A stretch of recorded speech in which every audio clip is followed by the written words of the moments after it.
नमस्कार and welcome you to वर्ल्डोपीडिया। दोस्तों, अब आप में से कोई भी ऐसा नहीं होगा जिसने आज तक यूक्रेन नाम के देश का नाम नहीं सुना होगा। जी हाँ, मैं बिल्कुल यूक्रेन की ही बात कर रहा हूँ जिसका रशिया से फिलहाल में युद्ध चल रहा है। ये वही देश है जहाँ के प्रेसिडेंट हमारे प्रधानमंत्री को कॉल करके एड की और सपोर्ट की मांग करते हैं अपनी कंट्री के लिए। ये वही देश है जो चाहता है कि हम रशिया के खिलाफ इसके लिए वोट करें यूनाइटेड नेशन में। ये वही देश है जो चाहता है कि हम इसको G20 में बुलाएं ताकि ये रशिया को भला बुरा कह सके। ना अगर आप हमसे हेल्प चाहते हैं, और हमने काफ़ी बार हेल्प की भी है, लेकिन अगर आप हमसे हेल्प चाहते हैं तो उसके बदले आप हमको थोड़ी रिस्पेक्ट तो दिखाइए। लेकिन ये क्या, यूक्रेन की डिफेंस मिनिस्ट्री आज सुबह एक पोस्ट करती है जिस पोस्ट में उसने गॉडेस काली को बिल्कुल बेकार तरीके से डिपिक्ट किया है, और ये बिल्कुल वल्गर पिक्चर एक पोस्ट की है ना। इस पिक्चर को पोस्ट करने का मतलब क्या है, आप क्या दिखाना चाहते हैं? हालांकि हो सकता है कि ये कोई पिक्चर डिफेंस मिनिस्ट्री के किसी से गलती से कर दी हो किसी छोटे ऑफिसर ने, लेकिन ये डिफेंस मिनिस्ट्री का सरकारी अकाउंट है। आप इतने केयरलेस कैसे हो सकते हैं? नाउ जिसने इस पिक्चर को डिज़ाइन किया है उसका वो यूक्रेनियन आर्टिस्ट है, उसका नाम है मैक्सिम पेलेंको। नाउ ये जो शो कर रहा है इससे आप यही दिखाते हैं कि आप कितने केयरलेस हैं। नाउ जैसे ही वो ट्विटर पे ट्वीट सामने आई तो इंडियंस ने ट्विटर पे ही उनको धोना शुरू किया, और उसके बाद बैकलैश होता हुआ देख उन्होंने ट्विटर पर से ट्वीट डिलीट कर दी। लेकिन क्या ट्वीट डिलीट कर देने से सब कुछ बदल गया? क्या आपने किसी की बेइज्जती कर दी, उसके बाद सॉरी बोल दिया, सब कुछ बदल गया? नहीं, ऐसा नहीं हो सकता, इतनी आसानी से नहीं हो सकता।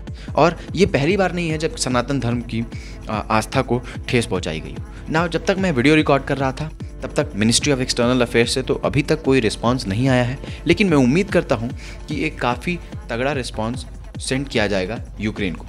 काफ़ी तगड़े लफ्ज़ों में बयान किया जाएगा कि आप ऐसे हमारे धर्म का मजाक नहीं उड़ा सकते हैं, और सिर्फ बयान तक ही सीमित नहीं रहना चाहिए, हमें कुछ एक्शन भी लेना पड़ेगा। क्योंकि ये पहली बार नहीं है जब सनातन धर्म के किसी देवी देवता का कहीं मजाक उड़ा।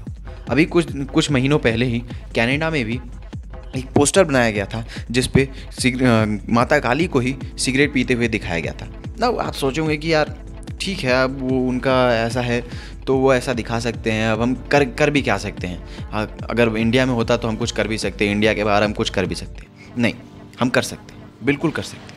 यूनाइटेड नेशन इसीलिए बना हुआ है। अगर आप देखें कि आज अगर कभी भी किसी एब्राहमिक रिलीजन के किसी पर्सन के साथ अगर डिस्क्रिमिनेशन होता है, Abrahamic religion in the sense अगर आप क्रिश्चियनिटी की बात करें, जुडाइज्म की बात करें, या फिर इस्लाम की बात करें, अगर उनके साथ कभी भी किसी भी कंट्री में गलत होता है तो तुरंत यूनाइटेड नेशन हो या बाकी सारी कंट्रीज़ हो, वो तुरंत उठ खड़ी हो जाती हैं, ह्यूमन राइट्स, रिलीजियस फ्रीडम की बात आने लगती है। लेकिन पिछले कुछ सालों से बहुत सारे देशों में ये बात अलग अलग रिपोर्ट्स में सामने आई है कि हिंदू फोबिया राइज पे है ना। अभी टाइम है कि हम यूनाइटेड नेशन में प्रॉपर इस बात को उठाएं कि हिंदू फोबिया पर भी आपको रोक लगानी पड़ेगी, और आप ऐसे हिंदू फोबिया को कॉमनलाइज नहीं कर सकते, हिंदू फोबिया को ठीक है करके जाने नहीं दे सकते, और हमें प्रॉपर एक्शन की ज़रूरत है हिंदू फोबिया को। और हमें बाकी सारे गवर्नमेंट से भी बात करनी पड़ेगी कि आपको ये मेक श्योर करना पड़ेगा कि जो हिंदू है वो आपकी कंट्री में सेफ़ रहे, इंडियन जो है वो आपकी कंट्री में सेफ़ रहे, और हिंदू फोबिया आपकी कंट्री में ना हो ना। सिर्फ ये तो रही यूनाइटेड नेशन की बात। पर्सनल लेवल पे इंडिया क्या कर सकता है? पर्सनल लेवल पे इंडिया बहुत कुछ कर सकता है। क्यों?